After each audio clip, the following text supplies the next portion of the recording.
Alam nyo, sana ganito ang Pilipinas. Ang tawag dito ay Honor System Store, unattended sari-sari store dito sa Japan. Look, nakalantad lang dyan ang kanyang item. Hindi, may price siya. Pero sabi niya, siguro doon niya ibabayad. Yan ang pagkaintindi ko. Sa machine na yan. Anyway, common sense lang yan. 150. Ito, I don't know magkano ito. Pero makikita naman doon sa may picture doon. 100 yan. Pag kumuha ka, walang camera yan. No camera. Walang nagbabantay. Talagang honesty lang to eh. Self-service honor system lang to. Tapos hanapin mo rito, sa mo kaya kumuha ka na yun. Kumuha ka ganitong chocolate.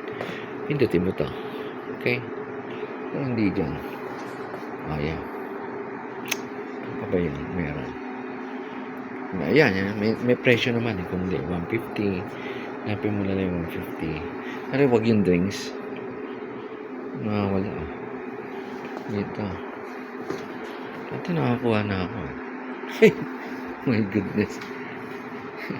Dugay rin pala ako. Nagtuturo. Nagbablog pa. Hindi naman alam. Hanapin natin. Hindi pwedeng hindi. Yeah, I think so. Yeah. Ito. Kumuha ako nito. 100, di ba? Yeah, 170. Ito, may babaksak na yan, di ba? Let's see dito. Ito. 170. Ayun na may drawing niya. Di ba? Yan, pag kumuha ka ng Pringles, yung 150 doon, pindutin mo ito, hulog mo yung pera doon. Diba? Ito yung sa papel, no? Paper money nila, no? Sabi, no? Sana ganito sa Pilipinas. Sana na. Peace. Time check. Time check. Sasalita ko. Ang ganda, diba? Hindi ko napapakita yung bawal. Walang camera yan. Yung ganito sa Pilipinas, siguro lagay ko sa court namin. Kaya mangyari, basag siguro yan. Diba? Galing na. Talagang maayos sila. Pati yung takip ng kumuha ka, minum ka yung takip, ikaw ang maglalagay doon. Diba? Pati yung label. Yung label siguro.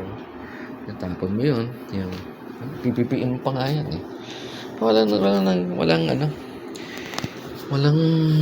nagsasabi sa kanila o walang nagbabantay. Anyway, bye. Bye-bye.